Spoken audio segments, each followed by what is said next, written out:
We're arresting you. I was handcuffed by the police who suddenly appeared during my husband's funeral. It's not Mom. Despite my 4-year-old daughter crying out, none of the adults believed her. Helpless, I was taken away in a patrol car. This must be some mistake. Despite my fervent denial, the police claimed there were eyewitnesses. However, later, with just one mysterious statement from my daughter who possesses an unusual power, an unexpected truth emerged. And one surprising truth after another came to light. I am Rachel, 32 years old. I've been with my husband, William, who is the same age as me, since high school, and we were each other's first love. We got married 6 years ago and lived with our 4-year-old daughter, Emily. Emily has a slightly unusual power, and occasionally, she can understand what others are thinking when she touches them. However, this power is a secret only our family knows. If you see or feel anything strange, just tell Mom and Dad. Why? I think it's a wonderful power, but other people might not like it. My daughter asked me why many times, so I explained it to her until she understood and said she did. You are a good girl. You listen to Mom's instructions. I love you. My daughter seemed happier to be praised by her father, but she never said it until we got home. In addition to my smart daughter, I had a close sister. She is 5 years younger than me, Rebecca. While my sister had short hair, I had long hair, but we looked alike in height and facial features.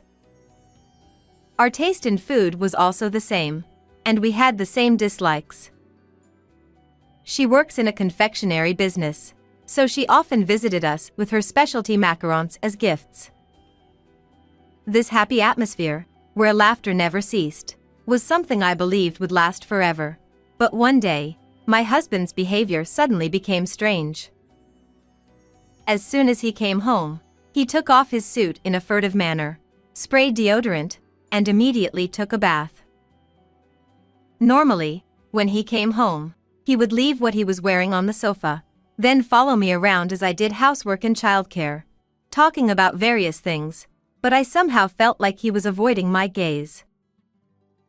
Moreover, from the shirt my husband casually threw into the laundry basket, there was a faint scent of sweet perfume. When I opened the dresser, I could still smell the same fragrance faintly on his suit. Maybe William cleaned up his suit himself because he didn't want me to notice?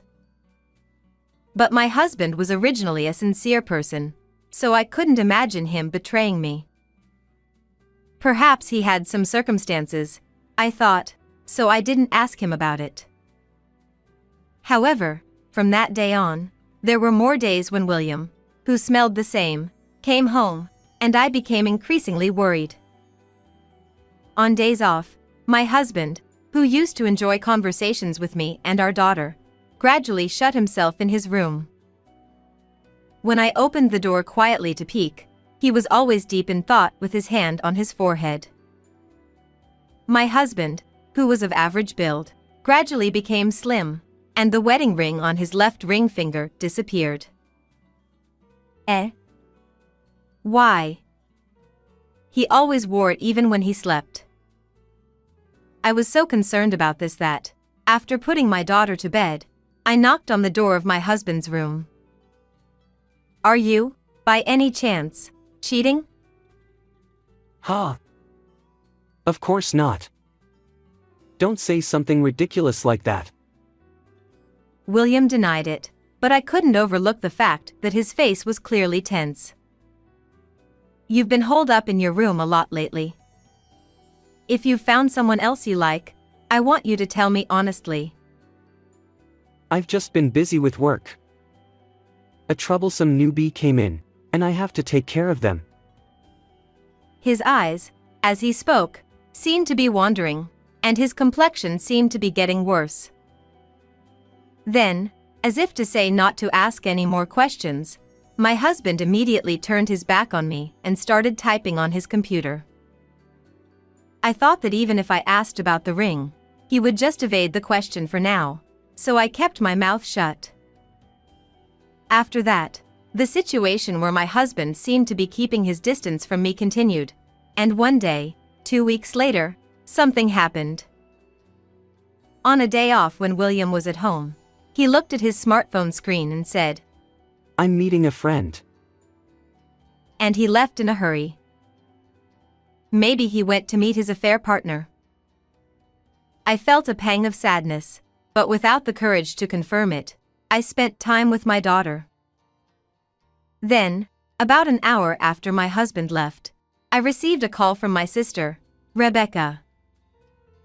"Rachel, something terrible happened. William collapsed." "Oh no, he seems to be not breathing." My sister happened to pass by the park and found him lying there, limp. It was about a 30-minute walk from our house. "Rebecca, what do you mean he's not breathing?" Even though I asked repeatedly, there was no answer, and I could hear the sound of an ambulance siren. My sister had already called for an ambulance, but even though I kept asking hello repeatedly, there was no answer. When I strained my ears, I could hear Rebecca talking to the paramedics. Unable to sit still, I held Emily and hurried to the park with my sister still on the line. Then, after a while, my sister said, "Rachel, I'm sorry." So I told her I had left the house. "It's too late to come now. They're taking William to the hospital he always goes to. I'll be in the ambulance too, so I'll hang up for now." After hearing Rebecca's reply, I returned home with Emily, and I rushed to the hospital, about an hour's drive from home. It was close to my husband's workplace, so when his allergic constitution worsened, he would go for a checkup after work. Waiting for me at the hospital was my husband, who looked completely different. "William, open your eyes. It's me." Even though I shook him and called his name, William, at the young age of 32, had passed away. The doctor said, He had already stopped breathing when he was brought in. We did everything we could, but unfortunately. And I felt like my vision was distorting. The cause was an acute allergic attack. Originally, my husband had a severe allergy to buckwheat, and traces of it were found in his body, surprising me. We hadn't had buckwheat at home, and he shouldn't have eaten it himself. Who was the friend he was supposed to meet? Even when I looked at my husband's phone, I couldn't find any such conversation, and my head was only filled with confusion. Why? This is unbelievable. From that day on, I couldn't eat, and I just went through the motions of doing what was in front of me. My daughter was taken care of by my mother at her house, so with my sister's help, I somehow managed to get through the day of the funeral. It felt like I was constantly having a nightmare. Then suddenly, a male voice spoke. "We're arresting you." Eh? What do you mean? You're the one who killed your husband, right? I shook my head in denial, but it was said that someone witnessed me running away after my husband collapsed. This must be some mistake. I could never harm my beloved husband. My voice hoarse from shock, my hands trembling with fear, and the police handcuffed me mercilessly. It's not Mom.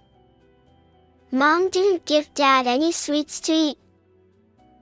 My daughter cried out with big tears, but the police didn't believe her. Perhaps my sister, hearing my daughter's words, thought I was the culprit. She turned pale and started trembling suddenly. In whispers, words condemning me like what a woman and scary person flew around. While receiving cold stares, I was firmly grabbed by the police on both sides. Someone help Mom. Mommy. My daughter's voice calling me, with increasing distance. Helpless, I was put into a patrol car and taken to the police station. During the interrogation, I continued to plead my innocence, even as my strength dwindled. 2 days later, I was finally released due to insufficient evidence. Why did this happen? Exhausted, when I looked at my phone, there was a message from my mother saying she was taking care of Emily. I immediately headed to my parents' house to pick up my daughter, and not only my parents but also my sister were waiting for me. I'm sorry for causing you trouble, everyone. Thank you for taking care of Emily. Rebecca nodded slightly with a cloudy expression. I believe in you, Rachel. But if there's anything wrong, I want you to talk about it and feel relieved. My sister, who found William and called me, peered at my face with a worried expression. Her eyes somehow seemed to be suspicious of me. And according to my mother, even relatives were convinced that I was the culprit. No. Mommy didn't do it. I'm sure of it. While my daughter believed in me, my parents asked, "Are you really not the one? Doesn't anyone besides Emily believe me?" Even though it was my own family, it felt like they were all looking at me with suspicion. Although my parents tried to stop me, I couldn't bear it and returned home with my daughter. Upon arrival and entering, the sorrow of losing my husband welled up all at once, and I couldn't help but cry out and scream. All the while, Emily had been holding me as if to comfort me. After crying for a while, I suddenly let out a big sigh and, as I tried to start tidying up, my daughter tightly grasped my hand. Mom, can I tell you a secret? What, honey? And then, she told me who was with William on the day he passed away. I believed in my daughter's mysterious power, but I never thought that person could be the culprit.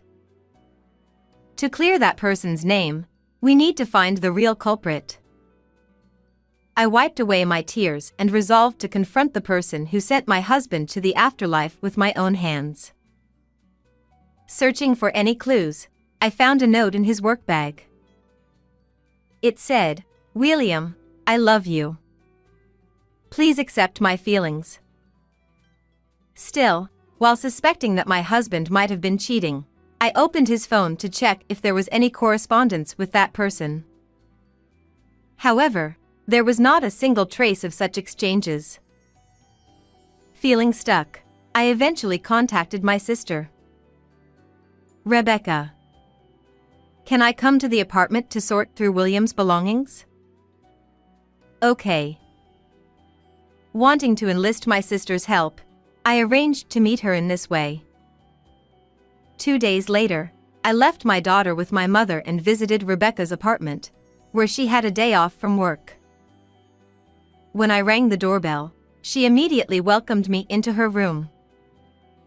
"Big sis, are you okay after everything? You can tell me anything. Take it easy today." After thanking my sister, I handed her the watch that William cherished the most. "Isn't this William's favorite watch?" "Rebecca, did you know about it?" "Of course. William mentioned it to me. I'll take good care of it." Surprised but grateful, Rebecca accepted the watch graciously. As a gesture of thanks for taking care of my daughter, I brought her favorite wine and suggested we talk while drinking. Well, it turns out that William might have been cheating. "Oh, really?" I expected more surprise from her, so her reaction seemed unexpected to me. "Rachel, why do you think that?" He would come back home wearing perfume, and sometimes he'd lock himself in his room. "I see. Was there anything else?" I continued to confide in my sister about my lingering distrust of my husband. While nodding along with a glass of wine in hand, my sister also mentioned that it seemed like William had met with a woman on the day he passed away. She went on to explain the circumstances of finding my husband and offered to assist in catching the real culprit. Gradually, my sister seemed to be getting tipsy and ended up dozing off on the sofa. "Rebecca, you'll catch a cold if you sleep here." Despite shaking her gently, my sister didn't wake up, already in deep sleep. I just called out to her and went to pick up my daughter from my parents' house. Upon arrival, I asked Emily again in front of my parents about the characteristics of the culprit and the situation at the time, as she had told me before. I was increasingly convinced of my daughter's mysterious power. "Do you remember what snacks Daddy had that day?" He likes the round ones. He said they were homemade. Not just me, but my parents also held their breath, unable to speak immediately. However, we managed to identify the culprit. While surprised, my parents said, "We can't just leave it like this. We should report it to the police right away. I'd rather have them apologize from here first rather than handing them over to the police immediately. Rebecca is helping with catching the real culprit, so it'll be fine." I informed my parents of my plan and made preparations steadily. 2 days later, I watched near the apartment where the person who erased William from this world lived, and as expected, she came out to dispose of non-combustible garbage. Holding my breath to avoid being found, I listened, and sure enough, she received an email on her phone. As she looked at the screen, her expression changed abruptly, and she started looking around. The notifications kept coming. Then, with a loud scream, she dropped her phone. "If you drop it like that, it'll break." I approached her gently, picking up the phone and speaking. "Huh? Rachel? Oh, it seems like a message from William from the afterlife came in. Surprising that even ghosts can send emails, isn't it?" Displayed on the screen were messages like, "How dare you kill me, or you will be caught for sure." As my sister's hands trembled, I swiftly took the non-combustible garbage bag from her and emptied it. Inside was a wig with long chestnut-colored hair, just like mine.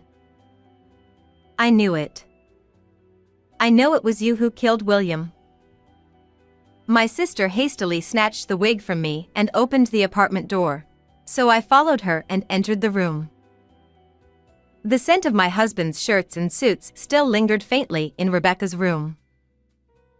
In fact, I had noticed this smell when I came here 3 days ago. I had also confirmed the scent of the perfume bottle on the dresser while my sister was asleep. When I showed my sister the screen of my husband's phone, she suddenly became angry. "You sent that email just now, didn't you? Stop scaring me." "Indeed, it was all part of my plan." "I don't want to hear it from you. You kept hugging my husband and sending him messages to break up with me." "Huh? Where's the evidence for that?" Facing my sister's bold attitude, I showed her the photos I took when I came to this apartment 3 days ago. It was the screen of my sister's phone, showing the persistent messages she sent to William. My sister had developed feelings for my husband and was trying to make him hers. Frustrated with her behavior, William had repeatedly tried to persuade her to stop. However, my sister's actions only escalated. Gradually, "If you don't break up with Rachel, I'll send Emily and her to the afterlife," she began threatening. I deleted all the emails from William's phone. I messed up. Since all the history was erased from my husband's phone, I couldn't find anything. However, Because my sister's phone screen remained intact, I was able to understand everything that had happened. Wait a minute, how did you realize that I was sending messages to William? Oh, I see. It's a leading question. You're using such cheap tactics. As she cursed me, I took out a piece of memo paper from my bag and unfolded it. This is your handwriting. It was in William's work bag. Since it was crumpled, my husband must have forgotten about it. As I took out the memo I brought, my sister's eyes flickered for a moment. You suspected me just because of that? No. I know someone close to me who has a mysterious ability. That person said that after you called out William and made him eat the round snack, he collapsed. Huh? Moreover, it was said that you left William suffering and waited until his last breath.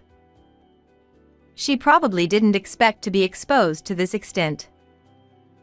My sister suddenly turned pale and began trembling uncontrollably. You made the macarons that William liked, right? You added buckwheat flour to them. After my sister fell asleep, when I took the blanket from the closet, I found a wig with the same hair color as mine and buckwheat flour. To frame me, she deliberately wore a chestnut-colored wig and killed my husband. Then, after William collapsed, she hid it in the back of the bag, returned to her usual self, and pretended to find my husband. Although this story was told to me by my daughter, who has a mysterious power, I didn't reveal who gave me the information to Rebecca.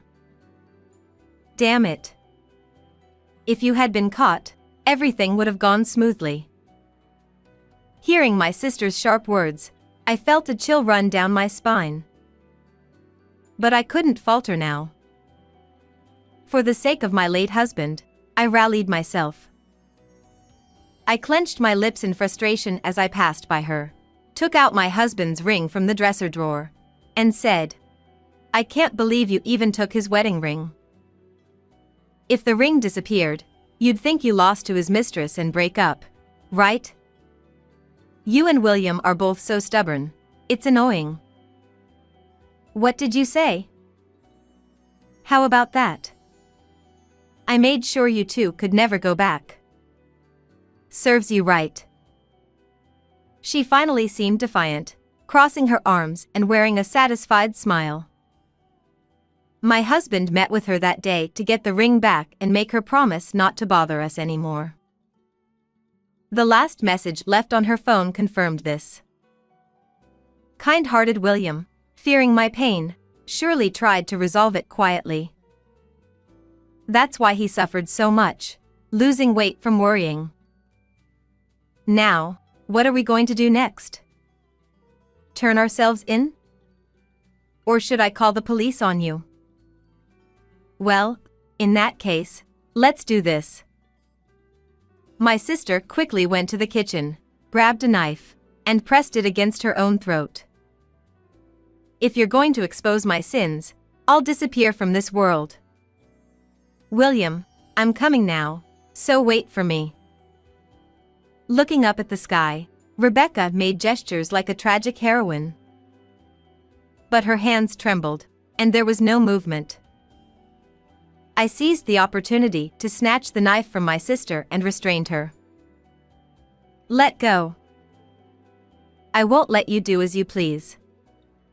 The weight of taking someone's life will never disappear. Rebecca struggled, but just as I was determined not to let her escape, our father walked in. With tears in his eyes, he muttered, How pitiful. And grabbed hold of my sister to prevent her from running away. Dad, why? Father explained that he was so worried about me that he had followed us. After entering Rebecca's apartment for emergencies, I had left the door unlocked, which turned out to be fortunate. I'm sorry. I promise I'll never do it again, so please forgive me. That's not something that can be brushed aside with such light words. Reflect deeply from the bottom of your heart. I asked my father to take care of my sister, and as I began to call the police immediately, Rebecca panicked and shouted loudly, "Stop it, sis. Don't call the police. Please, I'm begging you. Your words don't resonate with me at all. I'm sorry. I'll live with the intention of atoning for this sin, so please forgive me." "Fine. I understand." After saying that, I pressed the call button and reported to the police, who arrived in 5 minutes. It turned out that the police had also suspected Rebecca, the first person at the scene. This is the email exchange between my husband and Rebecca. And here's the wig. The perfume is on the dresser, and the buckwheat flour is in the closet. After telling the police this, I looked at my sister coldly. "Rebecca, atone for your sins while you're alive." With a tone of voice I had never heard before, my sister flinched for a moment and was then taken away in a police car. Afterwards, based on the evidence seized from my sister's room and her confession, Rebecca was burdened with a heavy sin. Though it was like living a nightmare every day, clearing my husband's regret was the only solace. I'm nothing but grateful to my daughter who provided clues to find the real culprit. Thanks to your power, thank you. Mom, from now on, I'll protect you. Don't worry. Tears welled up uncontrollably at this. With her resemblance to her father and her kindness and intelligence, this child must be strong and resilient. For her sake, I decided to live strong and resilient. William, I'll pour my love into raising her for you. Looking up at the sky, I made a vow to my late husband and took a new step forward. How was this story? Please subscribe to the channel. Well then, see you in the next video. My 10-year-old grandchild exclaimed urgently. "Grandma, please come pick me up right away." It was late at night, and I jolted awake at the sound of their voice. Just a month prior, my son's wife tragically passed away in an accident. Since then, my son and grandchild have been navigating emotionally turbulent days. As a result of the strain between them, my grandson ran away from home and was missing for a week. "I need to contact your dad immediately." I insisted. But my grandchild responded with unexpected fear. "No, I'll be killed." Driven by concern, I rushed to retrieve my grandchild. However, what I witnessed upon arrival shattered me, the shocking truth revealed before my eyes. A year ago, I was left alone after my husband passed away. My son Michael, who is now 31 years old, had moved out after getting married, but since he lived just about a 10-minute drive away, I didn't feel the loneliness too keenly. Emma, my daughter-in-law, and I had a good relationship, and my 10-year-old grandson, Liam, had grown quite fond of me.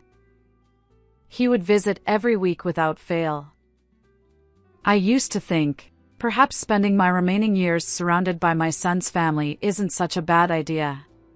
However, little did I know that I would soon be caught up in an unimaginable situation. Looking back, there came a point when I felt something was amiss with my son's family. Wait, where's Dad again today? Yeah, he's busy with work. Until then, the three of them used to visit my home together, but Michael suddenly stopped showing up. And Emma, my daughter-in-law, wore an expression that didn't match her usual self. Could something be wrong between Michael and Emma? I wondered aloud. When I inquired, she gave vague answers like, "Michael's dealing with a busy season at work," or "I'm a bit tired myself." I even called my son after they left, but he echoed the same refrain, "Just work keeps me busy." He always hung up the phone in a frustrated manner. Since losing my husband, my son's family has been a source of strength for me. I wanted to help if they had any troubles, but the situation remained unclear, leaving me powerless. One day, something happened that changed everything. My grandchild whispered to me while Emma was in the restroom. Lately, Mom and Dad have been arguing a lot. Wait, what do you mean? I'm not sure, but both of them just don't laugh much anymore. Liam looked troubled as he shared this secret with me. According to him, Michael's absence from my home was likely due to these marital disputes. Hearing this, anxiety welled up in my chest. While it might not be advisable to meddle in a couple's issues, I couldn't stand by silently when my dear grandchild was distressed. So, I reassured him. First, I'll talk to Dad. I will find a way to help. You can trust that. With Liam still looking uneasy, I made up my mind. Little did I know that a decisive event would unfold just days later, before I could take any action. My son Michael's words hit me like a thunderbolt. Emma, she was in an accident. It was one evening while I was going about my usual household chores. His call was unusual, and the shocking revelation left me speechless. Wait! Is Emma okay? No. By the time I received the call, it was too late. Emma, on her way home from an outing, had been struck by a car. Pinned between the vehicle and a guardrail, she had already taken her last breath by the time the ambulance arrived. To make matters worse, the perpetrator fled the scene, leaving us with no reliable witnesses or surveillance footage. She had lost her life abruptly. The days that followed were a whirlwind of viewing and funeral preparations. Mom, I want to see you. My grandson, Liam, couldn't bear the farewell to his mother. Throughout the funeral, he wept inconsolably, and my heart tightened in response. Even as Emma's mother-in-law, I was profoundly shaken. The grief of losing a partner for Michael and a mother for Liam is immeasurable. However, the tragedy didn't end there. As I worried about the mental state of both of them, an unsettling atmosphere began to settle. Hey, I haven't seen either of you much since the funeral. Are you both doing okay? Yeah, I'm just busy with work. But you both must still be processing everything, and I'm concerned. Enough already. Stop bothering me. On a Saturday morning, a month after the funeral, I decided to call my son and check on their well-being. But Michael's anger on the phone left me frozen. Ever since Emma's passing, he had become increasingly distant. Not only did he avoid meeting me, but his phone conversations were filled with frustration. His temperament seemed even more volatile than before. When I asked him to let Liam speak, he'd brush me off with excuses like, he's out running errands or he's already asleep. And then, the final blow. There's no need to talk to Mom. Don't call again. Michael may call me persistent, but I only spoke to him once a week, and that too for just a few minutes. Clearly, he wasn't in a normal state of mind, likely still grappling with shock. It's a difficult situation, worrying about my son and my 10-year-old grandson who live together. I think I'll go check on them in person, I resolved. And so, I set out to visit their home. The next day, when I faced my son, I noticed something amiss. Michael exclaimed, What's your intention, suddenly showing up like this? I came to check on you because you seemed overwhelmed. But, where's Liam? Michael, who had a day off from work, reluctantly let me into the house, but there was no sign of my grandson. As I looked around anxiously, he let out a heavy sigh. Oh. Liam? He hasn't been here since last night. His words left me wide-eyed. Run away! That's serious! We need to find him quickly! It's not that big of a deal. I know where he is. As I panicked, Michael continued with an exasperated tone. Apparently, Liam frequently stays over at a friend's house nearby, and it's not uncommon for him not to return for a long time. It must be because he's anxious about losing his mom. That's why he's out playing. Anyway, I've been in touch with the other parents, and we should just let Liam be until he's ready. More importantly, Mom, please come home soon. In the end, I yielded to Michael's insistence and returned home, but a lingering unease remained in my heart. Something is definitely off. And sure enough, a week later, my anxiety would prove justified. That night, already late into the evening, I was getting ready for bed.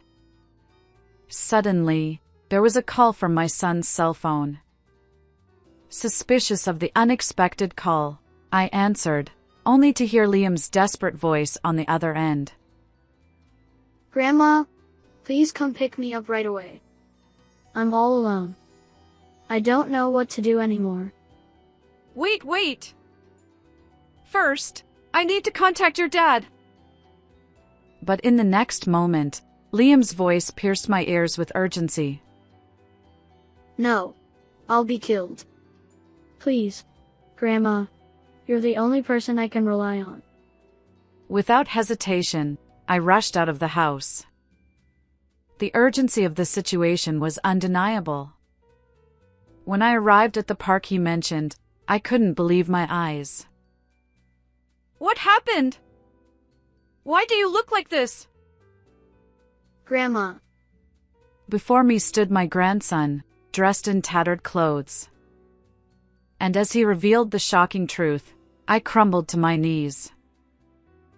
The morning after rescuing Liam, I visited my son's house once again. A week ago, I was filled with concern for Michael's mental state, but now my feelings were completely different. Liam's account seemed almost unbelievable, but if it were true, I couldn't easily forgive my own son. When I rang the doorbell, Michael reluctantly appeared, looking annoyed. You again, Mom! What's your sudden visit about? Taking a deep breath, I faced my irate son. While my thoughts were far from organized, I needed to ascertain the truth. I've heard everything from Liam. Right now, he's at my place. Huh? Michael's response was puzzling. I continued, You haven't been coming home much lately. As I quietly delivered this message, Michael's face tensed.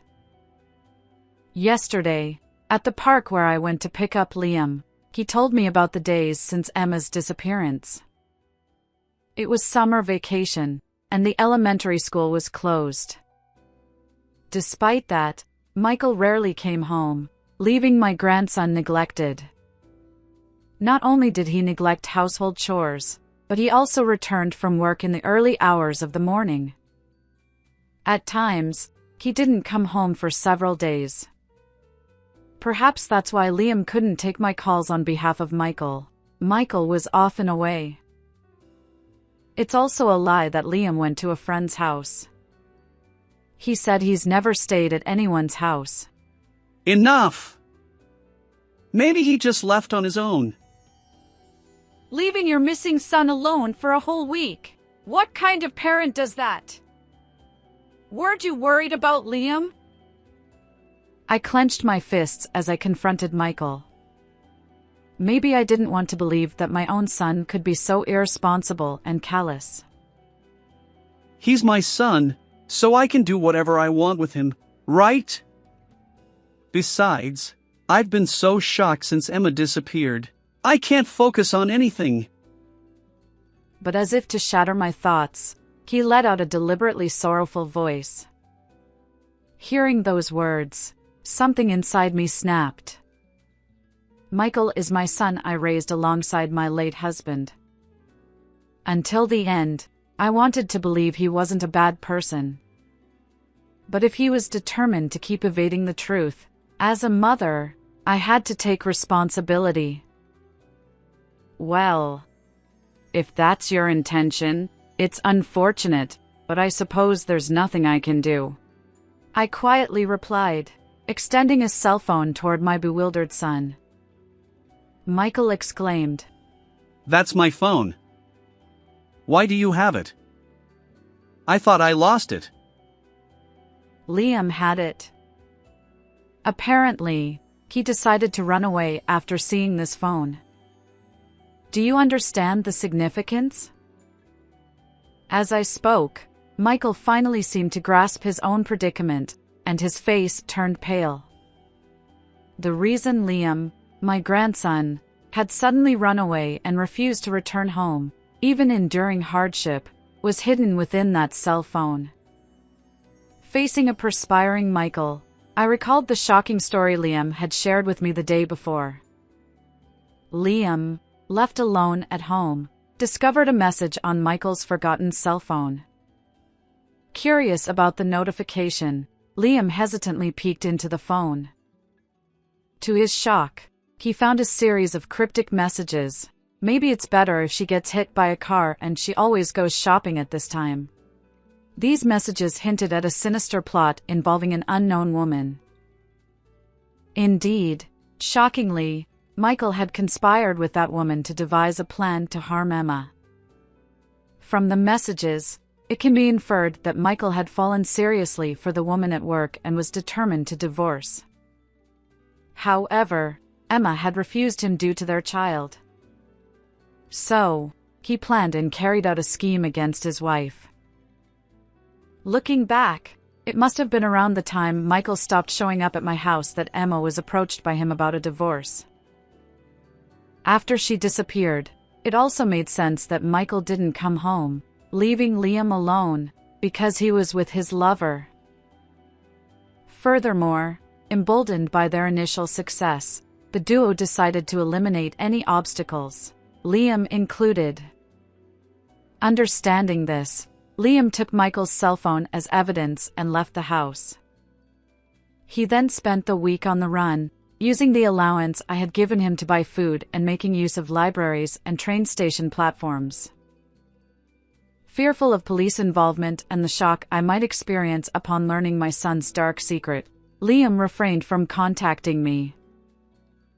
But yesterday, he finally ran out of money and contacted me.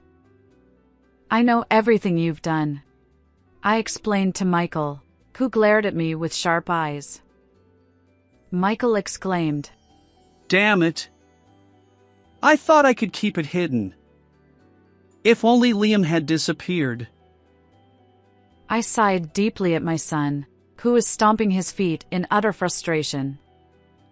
Truth be told, I wanted him to turn himself in, but it seems Michael has no intention of doing so. Even if he is my son, I cannot forgive someone who has harmed an important partner and even attempted to send his own child to the next world. Of course, I've already reported it to the police. They might come to investigate soon, I informed Michael. He opened his mouth in shock and leaned forward anxiously. The car is damaged. If they investigate, it'll be exposed. Apparently, due to lack of money and fear of immediate exposure, Michael had hidden the car evidence in a remote warehouse owned by his company, rather than repairing it. If the police find it, he'll be caught immediately. Michael pleaded, I've come so far running away. Please, Mom, A mother would help, right? I looked down at my son, who was desperately grasping my hand and begging in a pitiful manner, with a cold gaze. I thought I had been diligent in raising him, but it seems I have made a significant mistake in how I did it. However, that's exactly why I must fulfill my duty as a parent here and now. As a mother, I must educate you. Pay for your crimes properly. I shook off his hand without mercy. At those words, my son's face fell into despair, and he collapsed in tears right then and there. A few days later, my son was arrested. Upon investigation, the police found that the damage to Michael's car perfectly matched the dent in the guardrail. With evidence of their planned actions, there was no escaping the truth. Both Michael and his lover were swiftly charged with murder. It seems that both of them won't be able to get out of prison for a while. As for me, I now live with my grandson. Having lost his mother and with his father behind bars, I decided to take him in. Life alone quickly became enjoyable, and Liam is gradually regaining his spirits. From now on, we'll make the most of each day together. How did you find this story? If you enjoyed it, consider subscribing to our channel. Until next time.